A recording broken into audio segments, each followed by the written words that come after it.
Am I the a-hole for being mad at my parents that they got my older brother a car for his 18th birthday and not on mine, and then causing the whole family to be up in arms about it till they came through? Okay, I know the title sounds like I'm spoiled, but hear me out. My brother 20 got a car for his 18th birthday. Not a new car or anything, it was a 20-year-old Lexus that was in pretty good shape. And he rubbed it in my face for the rest of the time he was in senior year of high school. Compared with my brother, I get just as good of grades as he does, better in some cases even. I worked my hardest in the hope of fairness, and I even did some volunteering cleaning up garbage in my local area. Then my 18th birthday came and went a few weeks ago, and the only thing I wanted, the only thing I was hoping for, was a car. I wasn't expecting something like a new car or a sporty car, just something reliable like my brother got. The party wasn't even anything like my brother's 18th. For his 18th, my mom baked the cake herself. It was a delicious layered chocolate pudding cake, while I got a sheet cake from the supermarket. For his, they got a DJ. For mine, it was my dad's old boombox with a couple of mixed CDs. We went through the whole party, and I figured my parents might have just been waiting to spring a surprise gift on me, but that didn't happen. I asked them as things were wrapping up why there was no car when my brother got one, and they said that they felt like he'd worked harder for it. I asked what he did that I didn't do, because I did all of that and more. My grandma was nearby and heard everything, and then she asked them why as well. She ended up lecturing my parents that she was very, very, very disappointed in them for showing favoritism. Then she proceeded to announce to everyone still there that my parents thought it's fine to get their firstborn son a car and a DJ, but not their second.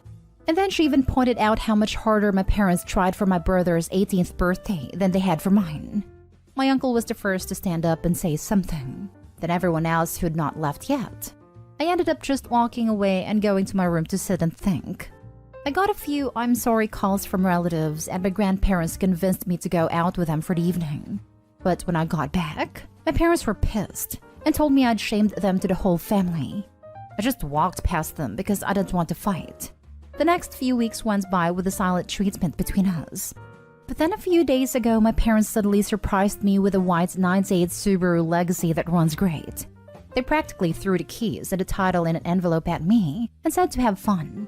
I got the car and they're paying for insurance for the next 6 months like they did for my brother. I know a car isn't a really right, but a privilege, so I feel like I've essentially blackmailed my parents into getting me one. Am I the a-hole for how all this played out? Edit. I would like to clarify a few things. My parents make pretty good money and also don't go out of their way to live lavishly by choice. They've always been moderate in everything they buy or do. Though if anything is stretching their finances, it's my brother's college tuition. He got a partial scholarship and my parents are paying the rest. I don't and never intended to ask for the same treatment than that. I want to work and pay my own student loans. Now that I have the car, I'm already looking into getting a part-time job. This also isn't a gender thing as I'm male like my brother. The bill of sale for the car I got says my parents paid $1,600 for it, while my brother's car cost them about $3,000+ if I remember. But I don't see it as a money issue. I actually really loved a Subaru and told my parents so, though they did not share my enthusiasm. I also did try to talk about a car with my parents a few times last year, but they always dodged the conversations about the topic. I figured if I talked about it too much, it'd ruin it, and so I stopped. I would have felt like a brat to keep talking about getting an imaginary car, so I learned to just stay silent and hope. I can't go stay with my grandparents because they live in a one-bedroom condo. There isn't enough room for other people. After all their kids grew up, my grandparents decided to downsize to make their eventual retirement easier. Also, my grandparents know all of the details already, and they tell me that I didn't do anything wrong, and were already planning on confronting my parents quietly over the car issue. But they took the chance to take care of the matter when they heard me asking my parents about it. As for my brother's 18th birthday party, it was held in 2020 during basically the height of the pandemic. Honestly, we shouldn't have had a big party like that at a time, but my parents insisted. As for my brother himself, he barely speaks to me, even before he left for college. He didn't show up at my 18th birthday party, and I figured that's just because he's busy with college and he's not even in the same state as us anymore. Honestly, I haven't seen or heard from him since Christmas, And even then, the most I got out of him was a mild greeting. I didn't thank my parents for the car. Enthusiastically thanked them even, but they've barely said a word to me after giving me the Subaru. And when I thanked my parents, they brushed me off and just went inside. It kind of gave off the vibe that they were letting a brat play with this new toy, which was pretty upsetting and one of the reasons I made this post. Added to, there was one more thing I forgot to say. I was really hoping to get the car because I literally couldn't get a part-time job without one. We don't live in the city and we're 10 miles from the nearest public bus stop. I've always had to get rides to go anywhere. Now that I have the car, I intended to look for a part-time after-school job as soon as I can. Now for the top comments. Can we give it up for your grandma? She's awesome. I would have been bummed out too if my siblings received a car and I didn't. Cars are expensive. Did your parents explain why you weren't initially getting a car and why no effort was put into your birthday? Not stay home, by the way. My siblings all got their first cars bought for them and I paid for my own. Always bummed me out, but it is what it is. And I felt like it was more important to me because I'd earned that car and paid for it with my own money. However, it does suck to feel like they were favored over me, so I get how Opie feels. Same here. Middle child, brother got a car bought for him. Sister got a car bought for her, which was quite a nice car, and she decided she didn't like it, so they bought her another one and kept the one she didn't like for dad. I paid for my own, about half the price of either of their initial cars. I love that car though. Ran like a dream. Not stay home. The way they got called out by the whole family is hilarious. They're mad they got caught. Good on you, Opie. You just know the parents were ready to revise history and downplay all of Opie's accomplishments, but Grandma didn't let them. Go, Grandma. Opie, your parents were showing obvious favoritism. This isn't Cinderella. They got named and shamed in front of the whole family as they deserve. It's so satisfying to see how the rest of the family stepped in to set things straight. Please don't let this shake your confidence in yourself. You worked hard, and even if your parents refuse to see it, you will meet so many people in your life that will love, appreciate, and respect the effort you put in. Be kind to yourself, Opie. You are not a home. Not stay home. Golden child BS/favoritism should not be condoned. Good for you that your family stood up for you and you eventually got a car. The manner of which isn't pleasant, but it was worth sticking to your guns. If I was Opie, I'd start staying closer to grandma and uncle instead of these dog crap parents. What pathetic parents, lol, have to be called out by family to just do the basics of treating their kids fairly and decently. Next story. Am I the a-hole for telling my stepdad it's not my job to be a good influence for his kids? This is the dumbest argument I've ever had with adults. I'm 16 female, the steps are 14 female, 10 male, and 9 female. My mom and their dad have been dating a little over a year and are engaged. We just all moved into a new place together because the parents want to blend the families, and no one but them are happy about it. The steps and I made an agreement before they moved in that we all just leave each other alone, because none of us want a new family. But if they need an emergency lift or help with something when the parents aren't around, that's fine.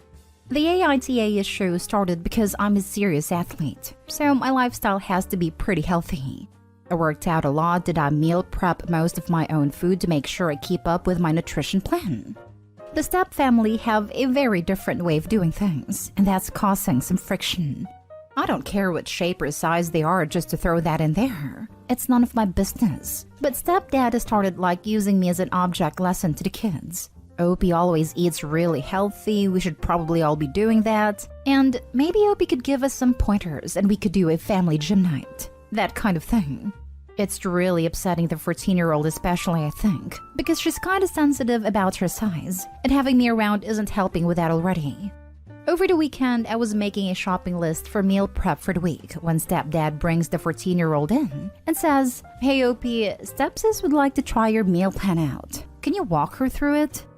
This is a dumbass getaway. My diet won't work for her because I spend a lot of extra calories a day most days. And I'm not a nutritionist to figure out what she needs. But also, she looks like she wants to die on the spot. So I say, "Stepsis, do you really want to do this?" She says no. So I tell her dad that he probably needs to just back off because this is really sucky for everyone. He says, I just think her seeing how you do things would be a good influence. And I'm like, I'm not here to be a good influence on your kids. That's your job. So now I'm in trouble for being disrespectful. And we had to have this big family meeting about all getting along and helping each other. And I got in more trouble for telling them, that's rich. Because they didn't care what any of us thought about anything when they were making decisions. But I don't really think any of this is even helpful. Like, it would be different if the other kids want to get fit. It's still not a job for me, but I could try to do a support. Not stay home. It's stepdad's job to model healthy eating and exercise to his kids. Instead, he decided to body shame a teenage girl by comparing the two of you. Opie is standing up for her stepsister and being a more supportive family member than her own father is being. She's doing family blending better than dad is. Harping kids about their weight is never going to help. It is a one-way ticket to an eating disorder and bad body image. Opie's right.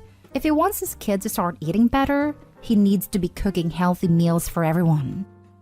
Not stay home. You ask her about what she wanted, something your stepdad clearly needs to work on. You are being a good role model, whether he wants to see it or not, by showing the kids respect and that their voices are heard. Keep it up. Opie, you are not stay home and already a role model, and it seems like you've got your stepsisters back even though you didn't sign up for that.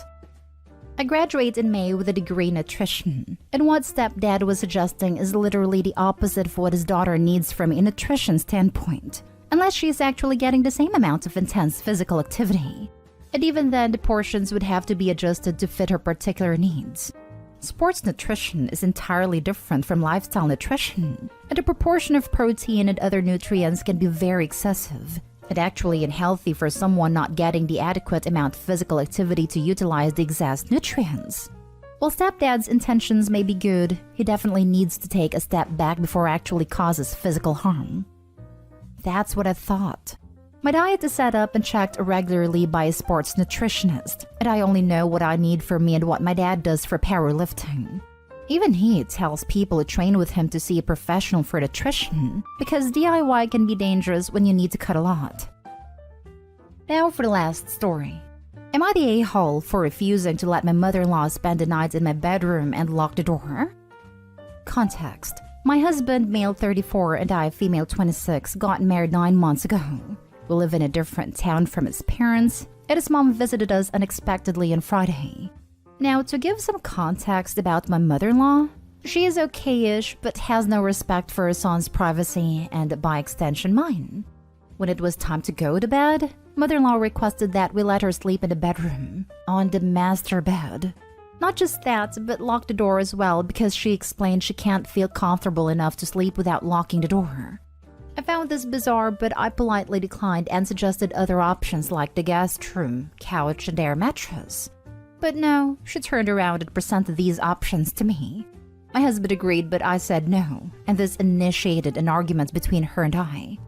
During the argument, I pointed out how I didn't want to be kept out of my room and away from my stuff, but she lashed out at my husband saying, "Don't you just stand there? Say something."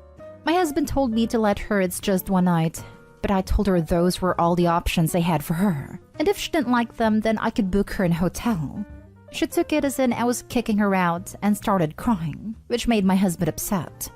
She left at 12 a.m. and my husband blew up saying I disrespected his mom who was a guest at our house and treated her poorly. He then reminded me it's our bedroom, not just mine, and I acted horribly to her, causing her to go stay at a hotel in the middle of the night. He went to book a room in the same hotel as her and turned his phone off. The next day, she went home and told the family, who berated me, calling my behavior towards mother-in-law abhorrent and loathsome. Now my husband is complaining about how I keep trying to ruin his relationship with his family and push them away. But I want to know if I was really the a-hole. Now for the comments. Not the a-hole. Girl, I would get a divorce ASAP. These kinds of relationships never last for a long time. He is not able to see the disrespect his mother is giving both of you guys. Run.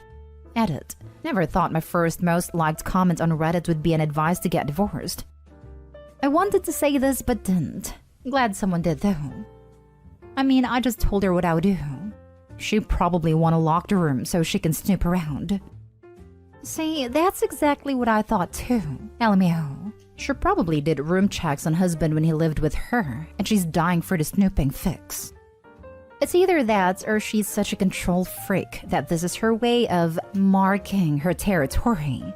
She needs to feel important so badly, and the only way she feels that can happen is if she stomps all over her son's new wife's boundaries, as in lifts her leg on both physical and emotional boundaries. She probably wants to snoop too, but I think the former is probably the main issue. Not today, home. My husband blew up saying I disrespected his mom who was a guest at our house. That she can use the guest room. She clearly had ulterior motives here. There is every chance she planned to snoop. Yeah, I have important and highly personal stuff that I keep in my bedroom. Not today, home. It's creepy that she wants to sleep in a room you and your husband, her son, share. Especially with that insane amount of pushback she was giving and looking at her son to step in, only makes this worse than it needs to be. Husband is acting like a mama's boy and needs to see his mom is totally in the wrong. I'm a mama's boy, but this guy must be a whipped mama's boy. Only time I've let my mom or parents sleep in the master bed was when my wife and I lived in home/apartments that were one bedroom and when visiting us. We didn't feel it was fair to them to have to sleep on an uncomfortable couch or an air mattress. But we insisted, not them demanding to sleep there. This lady definitely wanted to snoop. And her husband? Hell, the whole family needs a reality check. Not today, home.